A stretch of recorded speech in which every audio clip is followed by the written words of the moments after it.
Hello and welcome to the Daily Meal for Sunday the 10th of April 2022.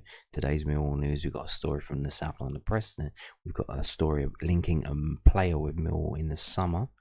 And then we're going to move on to the post-match stats from yesterday's amazing 4-1 win over Barnsley. I'm going to start off with this from South London Press. His online website, londonnewsonline.co.uk. It's the 4 takeaway story that they do every week. And their 4 takeaways from Millwall's 4-1 win against Barnsley.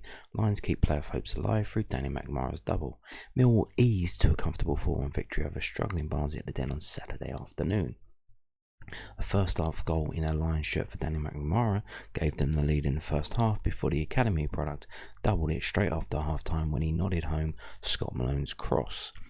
Romal Palmer halved the deficit just after, but Oliver Burke's first goal for the South London club and Benik Afobe's 11th of the season saw the Lions pick up a valuable 3 points. Here are Kai Bennett's 4 takeaways. Lions do league double over Tykes. Every team has a bogey team or a side they always find it hard to beat, even when they are in great form. For Millwall, that team is Barnsley, and Lions have always seemed to struggle against the Tykes. The South London club lost in the League One playoff final against Barnsley in 2016-17 season before being promoted the following season when they beat Bradford City 1-0. Millwall did beat the Yorkshire side earlier on in the season when Murray Wallace's header 1 minute from time gave the Lions all 3 points, but they haven't completed a league double over the Tykes since 93-94 season until now. Back then both sides were in Division 1 and Millwall ran out 2-0 winners at home and 1-0 victors away. Now Millwall have set the record straight. A dominant and clinical performance gives the Lions a league double over Barnsley for the first time in just under 30 years. Danny McNamara and London buses. They always say that you wait ages for London buses and then 2 come around the corner at once. A bit like Danny McNamara and goals then. The Lions Academy product made his 50th appearance for the South London club on Saturday afternoon and marked the occasion with his first 2 goals in a Millwall shirt. The first one was nicely timed and run finish, which put the Lions 1-0 up at the break. Straight after the break he was at it again when the 23-year-old got on the end of a Scott Malone delivery. Earlier in the season, Gary Ratt called on McNamara to add more numbers to his game, goals and assists, and the brace he scored against Barnsley should give him the confidence to do more of that. Benik Afobe on a hot streak. The Stoke City loanee scored Millwall's 4th in a 4-1 victory over Barnsley, a calmly taken finish after Jake Cooper had nodded down to him. That was Afobe's 4th goal in 4 games for Millwall, and that takes him on to 11 championship goals for the season, his best return since the 2015-16 season when he scored 14 goals in all competitions. Well, let's hope that he can beat that record, because if he probably beats that record, it means we're probably winning games, and it probably means we might actually get in the playoffs. So with 5 games to go and just 3 behind the total from 6 seasons ago, Afobe could top that, and if he does, the goals will be precious. Yeah, exactly what I suggest for Millwall and their playoff hopes. The striker also won 5 aerial duels against the Tykes. Only Danny Ballard won the same amount. Playoff hopes still alive. After the Swansea defeat, you felt Millwall had to beat Barnsley if they were going to keep their top 6 ambitions alive, and they did, which puts them back in the mix with 5 games to go. Despite the Lions being 4 points off the playoff positions, Millwall have a slightly more favourable run-in than the other clubs, even though there are no easy games in the Championship. Home games against Hull and Peterborough and away games against Preston North End, Birmingham City and Bournemouth. Only the Cherries are currently above Millwall in the table. If the Lions are to make that top 6, goals are going to be a crucial factor. If they can be as clinical as they were against the Tykes, that will stand in good stead. Yes. If we were to add a 5th takeaway, I would say it wasn't mentioned here, but we were kind of lucky that their first choice goalkeeper had to go off injured and the replacement came in. We're not going to get that luck. Now, does that probably mean we wouldn't won the game anyway? No, it doesn't. Does that mean we didn't play well? No. But can you imagine taking Bart out of our goal and putting Long in or putting Sanford in against a team that's quite good? Now, he'll do alright, but will he keep every shot out? Maybe not. And we do let a lot of shots come in at us. they're not the best of shots. We do restrict the teams to quite long shots, long distance efforts, because we are quite good at defending. But one thing that hasn't been mentioned is that they lost their goalkeeper, and the goalkeeper had to come off the bench. So we got a bit of luck there. So please remember that. Let's be real here. So we're going to move on to this. This is from Football League World. It's the clickbaity website that tells you 25 players that you're linked with, and they probably get about one right per transfer window. So obviously the transfer window is looming. We're probably a month away. I think sales can't go through until July, but deals can already be made since the 1st of January. With players who are out of contract in the summer. Some of them have been announced already, which is quite weird. But yeah, to carry on, I think Charlton announced a deal for a player, and he's gone back there on loan or something, and he's been getting abuse. It's all very... So obviously, I have no idea why this happens, but Millwall joined Middlesbrough in transfer race for 23-year-old. It's always us and Middlesbrough. Always. They always put us and Middlesbrough in the same bag. Because we're the same level, we got the same budget. I don't know, because we're in entirely different sides of the country. So I have no idea why they would link. They keep linking us and Middlesbrough with the same players. It is bizarre. Absolutely bizarre. Championship club Millwall joined league rivals Middlesbrough in the race for Accrington Stanley. Who are they? Exactly. Centre back Ross Sykes, as per a report from journalist Alan Nixon. So Alan Nixon, he does. They get most of their stuff from Twitter. These clickbait websites, and Alan Nixon is active on Twitter. He does put up a few things, and you feel he puts up things that he gets fed, that people want out there. So it's not really he's not doing you a favour and telling you stuff. He's doing favours for other people by putting stuff out there. So let's read on. The 23-year-old has been one of the first names on the team sheet under John Coleman this term, recording 3 goals and 4 assists as a real asset. Both going back and in attack. So you mean defending and in attack, standing out as one of their most threatening defenders in the 3rd tier. It was reported back in February that Chris Wilder's men were interested in recruiting the 23-year-old, with the Teesside outfit failing to get a deal over the line, not like, for target Jack Simpson. Who's Jack Simpson? What the fuck is happening there? However, another side that play 3 backs, so they're linking us because we play 3 at the back, and Accrington Stanley play 3 at the back, and Middlesbrough play 3 at the back. Is that why they're linking in with us? Is that the link? The link may come as a considerable surprise, considering the London-based outfit have only conceded 40 goals in 41 second-tier games this term. However, Danny Ballard is set to return to parent club and Premier League side Arsenal on the expiration of his loan spell at Den, a blow for the Lions, with centre-backs starting regularly when available this season. Nixon's report this morning has revealed they are currently monitoring the 23-year-old Sykes as a potential replacement, though they will need to fork out a transfer fee for his services, with Stanley holding the option to trigger an extension in his contract. So then, well, that's us out of it, innit? Rout is only like to have a limited budget this summer, so it would be wise to move for a player in the lower division who's likely to cost less than a recruit from the 2nd tier or top flight. His spending power may have been boosted if they cashed in on Jed Wallace last summer or during the winter window, but they opted against that, and that may prove to be a blow, with the wide man likely to move on regardless. This means they will need to purchase a replacement for him, with Benicofo also set to return to Stoke on the expiration of his temporary spell at the end of the season, so their focus needs to be on recruiting enough firepower. Even with their current options, they haven't scored enough goals this term, though their 4-1 victory against Barnsley yesterday afternoon was promising as something they will want to build on.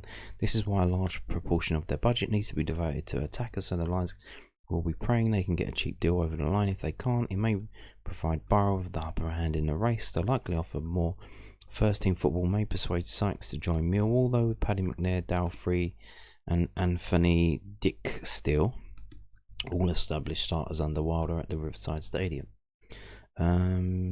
Yeah, this is just poorly written, and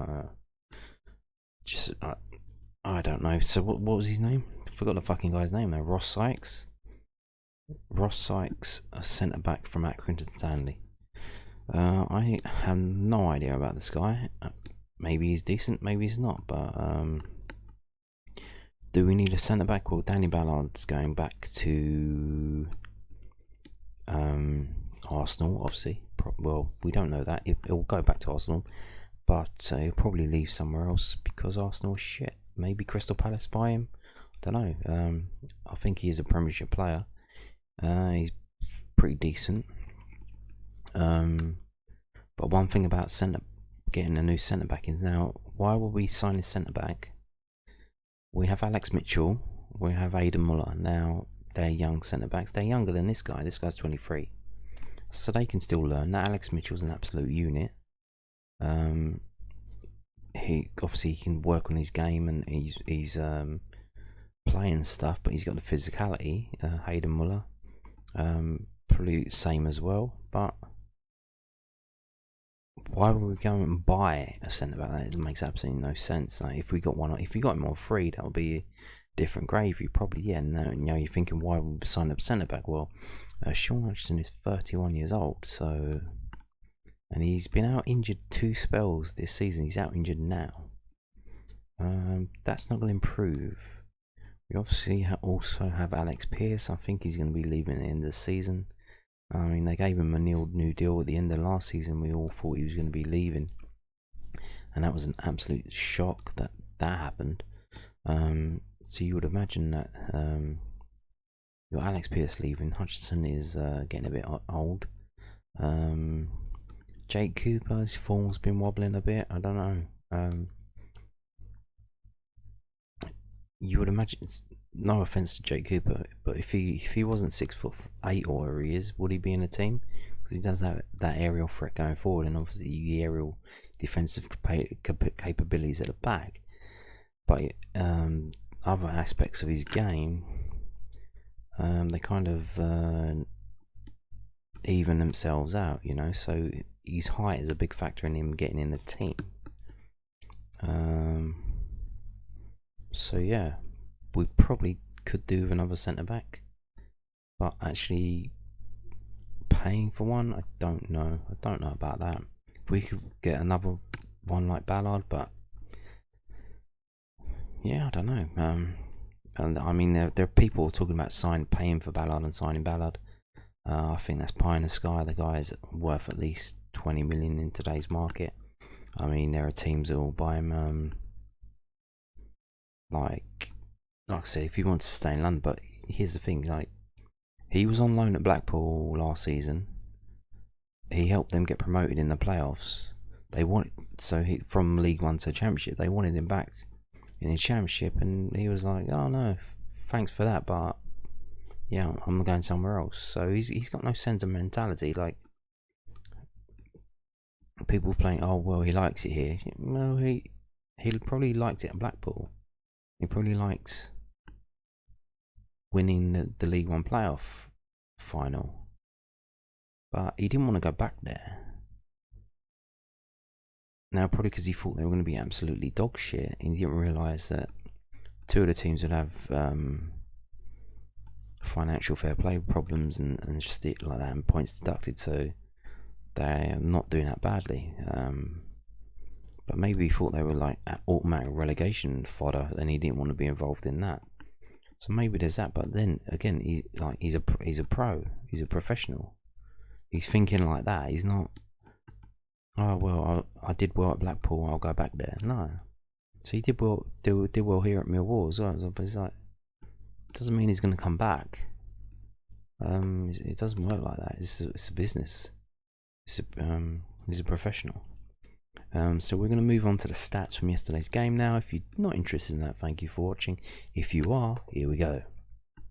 So this is Experimental 361 Millwall.com, and it's the XG over the length of the match by the teams. And we're going to go to the Millwall Barnsley game, and you can see. So here we go.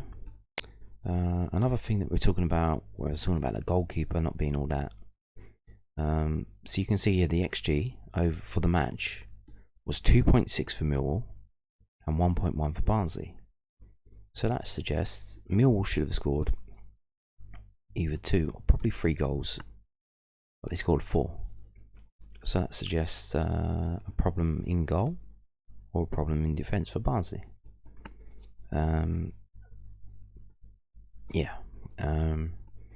But you can see here, now in yesterday's video I told you the post-match comments from Gary Rat, and he said he was annoyed, and I can probably see why. If you look in the first half, so right at the start of the game they have a really good chance because their red line jumps up, and Millwall, this is very good, even though we only got 1 goal and we had a lot of shots to get to that 1 goal. This staircase effect is what you're looking for, especially at home, and especially Millwall fans. What this is basically 1 shot on target every 5 minutes. The line, you have a shot, the line goes up, then there's 5 minutes, and then you have another shot, the line goes up, similar, yeah. This staircase effect is what you want if you want sexy attacking football. Staircase going all the way up. And you can see, so we've got this short staircase, so we have all these shots. We've got, how many shots we got there? 1, 2, 3, 4, 5. So we have 5 shots, and on the 6th shot we score, and then we don't have another decent shot on goal until the second half. Our first shot on the second half is a goal. It's Danny McNamara. So we flatline it from 30 minutes. So for the last 15 minutes of the first half, just flatline. It's not because you can see here they have 1 shot as well. So during our flatlining time, they only have one decent chance on goal anyway. So yeah, so you can see we have like a steep staircase, but Barnsley, they have a staircase, but it's very shallow as well. They are probably having 1 shot every 15 minutes or so, or 10 minutes every 10 minutes or so. And obviously, so it takes us 6 shots to score. We come out second half, so obviously he's annoyed. He's told them, boom, comes out. But here's the thing: the second half, Barnsley's first shot on goal in the second half, they score, and then they carry on with their shallow staircase. Where they have 1 shot every 10 minutes or so. They have a massive flat line between 65 and 85, so they're not really having a shot on target. And during that time, so we have, after our goal, obviously we concede straight after. We don't have another shot, but when we do, that goes in. So our first 2 shots on target, because an XG has to be on target, so we could shoot wide, it wouldn't count. So this also suggests that the goalkeeper is not very good, because we have 2 shots on target in the second half, 2 goals. So obviously you've got to look to the goalkeeper. So even though this is a fantastic result, 4-1, we did get very lucky by having that backup goalkeeper come in. And then we have 1 more shot that doesn't go in, but the line goes up. That's where that is. And then the next, so we had 1, 2, 3, 4 shots, scoring 3 goals in the second half. You got to look to the goalkeeper for that one, especially the third one, where he patted the ball up onto the bar and it come down for Oliver Burke, who swung his leg in it and went in. But there you go, there is the XG over the length of the minutes of the match. Yeah, so a motivated Millwall who got fired up, came out in the second half and exposed the backup goalkeeper for what he is, a backup goalkeeper. Maybe he's not at this level, and we know Barnsley won't be very soon, so there you go. Millwall fixtures from infogoal.net. So we're going to move on now to this, and here we go, basically the same. Let's click on this. You see in the middle there above the red FT, the XG from this website, they give it as 2.65 for Millwall, 1.07 for Barnsley. So let's remind ourselves, yeah, basically the same. So basically the same. Let's view the XG shot map. If we can. It's not loading right now, which is annoying. Okay, so let's try and refresh this. This is annoying. Maybe my internet has crashed. I think it has. Fantastic, absolutely fantastic. Well, let's ignore that. Yep, fuck that. Let's move on to this. So this is the match report from whoscored.com. Millwall created a high number of chances relative to possession. Yeah, that's our thing. We're strong at finishing. Yes, I just showed you. The first coming out second half, 4 shots, 3 goals. 4 shots, 2 goals. Were effective for carrying goal scoring opportunities from set pieces. Indeed. No weaknesses really for Millwall.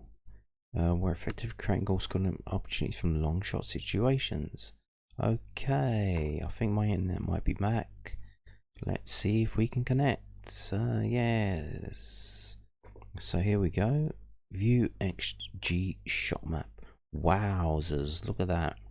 So here are the shots by Millwall over the whole game. You can see the defending there. We were able to get inside, right in front of Barnsley's goal, no problem. Getting shots away, all sorts. So there you go. The ones in yellow are the goals. So obviously we've had our 3 biggest XG chances actually were scored. The other one there that was Danny Ballard. So that was the 4th best chance that didn't go in. And then Benicophobi's chance here, which is that shot there. That was only a 6%er. So here's Barnsley. Okay. So they can't really go down the middle. You can see they're trying to come in from the flanks. Probably because the defending was too good. The best chance was actually Styles on 28 minutes, 43%, but that did not go in. This one did go in. And that was Palmer, 49. That was another 6%. So that was similar to Benicophobi. So let's have a scroll down. Was that a fair result? Fairness rating 88 out of 100. So yeah, and they reckon it was a fair result. So let's split it up now. Let's go first half. So there you can see we had 1 decent chance, and that went in. That was Daniel Manamara. And then they had 1 decent chance. So it's pretty even. You can compare the chances. It's pretty even. So I want to understand why Rowett was annoyed. But you can see here, even here, we're still getting our shots away inside the box. So they're Barnsley defending way deep, letting us get in there. Not really being able to do anything.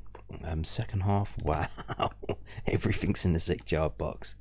There's a couple of long shots. Who's that? Tyler Burry and Scott Malone. Scott Malone having a shot on the right on the 75th minute. Weird, but that's the second half for you. They get maybe one of the coaches told them, maybe Rowett himself, about the backup goalkeeper getting in his face, putting it on him, getting in that 6-yard box because he's going to be rattled. Maybe they know he's not very good, I don't know, but there you go. Look at that, getting inside that 6-yard box, insane. And here you can see Barnsley. They got the goal. That was a shot from outside the box, but they're limited to shots from outside the box or odd angles. So there you go. So we're going to move back on now to whoscored.com. And here you go. So attempts 15 to 13. So Millwall are in red because they always do. Home team red, away team blue. I don't know why. So Millwall 15 to 13. Attempts 7 to 10 open play, 8 to 3 set piece. So we had a lot of set pieces. And here you go. So 15 shots total, not on target, just total. 4 goals, 26 conversion rate, 26%. So again, suggests the goalkeeper defense not doing very well because they had 13, they scored 1. That's 7. That's a normal return for mid-table ish. That's a standard return for the championship, around about 7-10%. So that's why the teams that attack most score the most goals. And And here's Millwall coming down the flanks, and here's Barnsley just coming down that right hand side. Okay, shot directions, shot zones. Look at that, Mill, a third of our chances were inside the 6-yard box. Action zones, yeah, we're very quiet out the back, mostly in the middle and in Barnsley's end. Player positions, wow, look at that, that is weird. That's a weird one for Mill. That is very weird. Jed Wallace and is that Bradshaw basically playing on top of each other there in the same space, probably sharing it. Phoebe moving out to the centre left, Malone on the left, and then Mitchell playing more deep with Kieftenbell playing deep as well, and Ballard and Malone sticking together out on the right, a bit of a gap. Very weird. We're not normally like that, but you can see why when you look at Barnsley. They're packing that middle front there, the attacking middle area, with 27, 30, is that 31 or 33, 28, and then the striker 14. So obviously, again, a lot of teams do that. They try and pack the area. So obviously that's forced Kieftenbell and Billy Mitchell back, but it worked out for us. It did work out for us, and you can see here. So I don't know if this is part of the plan or what's happened here. So you've got the attackers for Millwall concentrating on the left and in the middle. There's a massive gap on the right. I don't know if that was intentional, but then McNamara's obviously 2 times he's gone in, got forward in that space that's created because Mill's attacking is going down the left, and he scored twice from that. I don't know if that was intentional, but seems very unusual. But yeah, there you go. If you look here, you can see the top 5 players rated were all Millwall players, naturally. We're going to move on now to this. So we've got some of the stats from the game. There's the match action. Obviously the goalkeeper there, Bradley Collins going off, Jack Walton coming on, and that changed the game, to be honest with you.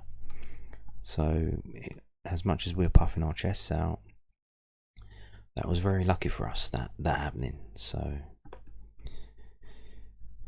please do not forget that when we go to Preston.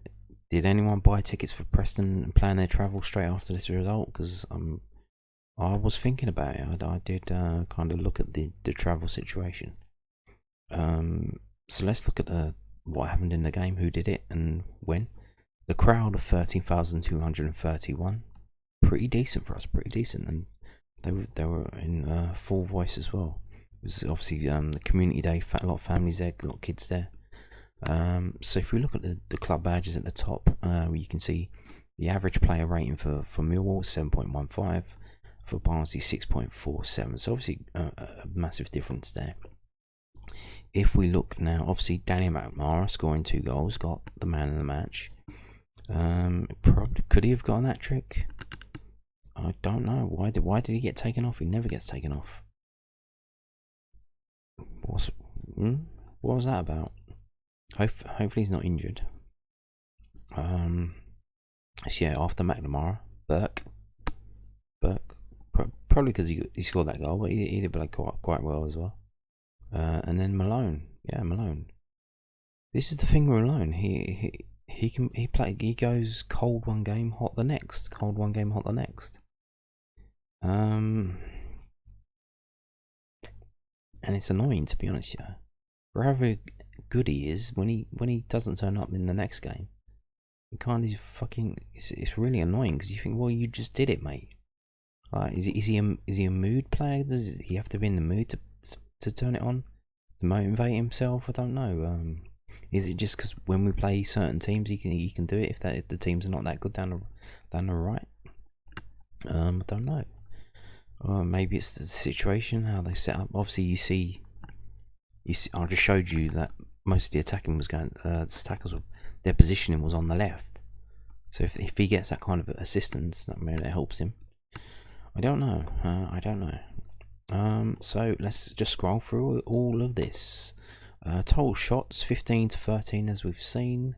Obviously, the midfielder's not really getting in on it. Even Wallace was kind of assisting mainly. Gifton, Bell, Mitchell doing a lot of defending as we saw earlier. But with the set pieces that we had, you can see Wallace, Cooper, and Ballard all having a lot of chances there. McNamara two chances, 2 goals. Can't get better than that. Burke 2 and 1. Afobe 1 and 1. Good for Afobe. Obviously not really. Like some games he does have a lot of chances and he wastes them. Well, he doesn't waste them, but he doesn't really do anything with them. But obviously today, laser focused. Wait for your chance to come. When it comes, nail it. Get in the bag. So obviously again, even though we dominated that game, our style of play is to let them have the ball. And again, possession 46 to 53. For us it was Ballard, no, it was Malone on the ball mostly, 6.6, then Ballard 5.5. So there you have it. Pardon me. For them it was the defenders holding onto the ball, Britton, Henderson, Kitchen, and Bassi as well on the ball. Pass success percentage, not that good for us, higher for them. Yeah, so for us, that's Biakowski's number's good. It's usually 30 or so. To get him to get 53 is good. I think he might be concentrating a bit more, trying to get into the player of the season focus. So for us, Billy Mitchell again. Yeah, it's always Billy Mitchell. Very good. Murray Wallace 80, which is good. Obviously Malone pumping the balls in. They can't all. It's just putting balls in dangerous areas, got him down to 59, but that's how it goes sometimes. You play the ball into the area, not to the man, then pass success percentage, that's what that means. If you put it in front of someone and they run onto it, like, does that get counted as you passed it to him? Probably not, so that probably messes up your numbers, but the only number that matters is the 4 goals that we scored. So dribbles. So we had 6, they had 16. A lot of dribbling for them. A lot of dribbling. Aerials 121 to 29. So they did us on the aerials. That's probably why we did have a lot of set pieces. We had a lot of the defenders got involved in the attacking mostly, but they won the aerials. Anderson with 14 for them. Quite amazing. For us, it was Ballard, Cooper, and Afobe. Afobe winning 5 aerials. Yeah, nice. Tackles 17 to 11. They didn't win a tackle on the right hand side there. Okay, interesting. Would that be Murray Wallace? Would that be Scott Malone? Very interesting. Or Gifton, maybe. So you can see here tackles. Everyone had a tackle except for Biakowski and Afobe. Not a lot of tackling. Our numbers here are usually a lot higher. So even Burke having 3 tackles. Nice. Corners 7 to 7. Jed Wallace only had 2. Dispossessed 9 to 7. Okay, so moving on now quickly, we're going to run through the player stats from the game that we've just seen, most of them. Let's get the ratings again. So obviously Danny Mann 8.9. So we've got 3 players with 8 or above. McNamara 8.91. Oliver Burke 8.37. And Scott Malone with 8. And they didn't even play the full game. So Oliver Burke didn't play the full game. McNamara didn't play the full game. Got subbed off and they still got a very high score. Obviously they scored the goals. Benicophobe 7.62 with a goal and a yellow card. So basically the players who did the stuff in the game. Scott Malone with 1 assist gets up there in 3rd place. And let's have a look at the subs. So yeah, the 3 subs were the ones with the lowest scores, which is what you would expect. They didn't have that much to do, and they didn't have that much time to do it in. Let's move. So let's just look at the touches. Who had the most touches? Scott Malone. So maybe when he has a lot of touches, or when he gets involved in most of the attacking wise, Scott Malone can get up there in the ratings and play well and play a decent game. Maybe if he doesn't get on the ball that much because of the way we play, all the opposition plays, you can't really play that well. I don't know, but there's a massive drop off then to Danny Ballard, Billy Mitchell, Danny McNamara. So let's move on to the offense. So we've already seen how many shots we had. What was it, 15 or so? How many were on target? Well, it looks like quite a few actually. 5, 6, 7, 8, 9, 10. Fantastic. So 15 shots and 10 on target. That is good. That's how you're going to score 4 goals. If you get 15 shots, 10 on target, you're going to get 4 goals or more. That's what you need to be doing. Now, obviously, Barnsley's defences and all that, so that's why we can do it. Obviously, that they're backup goalkeepers and all that, so that's why we can do it. But that is pretty decent. Yes. Moving on now to defensively. So obviously, we've seen the tackles weren't that high. We normally do higher numbers than that. Murray Wallace, Scott Malone, Oliver Burke, 3 tackles each. Interceptions, Jake Cooper, Billy Mitchell with 2. Clearances, Danny Ballard with 6. Jake Cooper with 3. Nice. Block shots, Murray Wallace with 2. So decent game from Murray Wallace. Just decent game. But he got overshone by Danny McNamara in the competition for Player of the Season. Did that sway your vote? Have you voted yet? Or are you waiting? If you waited, have you changed your mind? Are you picking up on Danny McNamara yet? Maybe. Surpassing. Who had the most passes? Danny Ballard, 40. Yeah, that's not a lot of passes in the game for us, actually. That is not a lot. We're normally up to like 60 or so for the top one. So obviously not that much passing going on. Malone 44, Billy Mitchell 42, Murray Wallace 41. So if we look at the accuracy, obviously standout is again Billy Mitchell. 90% accuracy off of 42 passes. That's decent. Because normally, like if we scroll down and see what the subs got, you can see Ryan Leonard got 100. It was off of 1 pass. So that doesn't really matter, does it? You need a large what do they call it, sample size or whatever they say. So, and again, Murray Wallace to get 80 off of 41 passes, that is pretty decent. And then the rest pretty much of a muchness, to be honest with you. Yeah. Moving on to crosses, so we obviously had a lot of set pieces and stuff. Not a lot of players getting crosses in it, actually. Only 5 different players crossing the ball.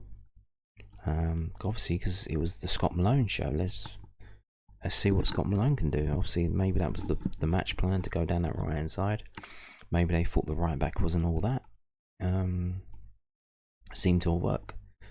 So crosses, 14 accurate 4. Jedlois 8 and 2. Danny McNamara 3 and 2. So there's another feather in Danny McNamara's cap for that high score, 3 and 2. Keith Bell 1 and 1, Ryan Leonard 1-0. Long balls and accurate long balls. So long balls, accurate long balls. Barton Pikowski 16 and 7. Yeah, that's better than he normally does, which gives him helped with that 52.6 accuracy rate. So if you can see, so he had 16 long balls, but he had 19 passes overall. So obviously 3 of them were either throws or just short passing.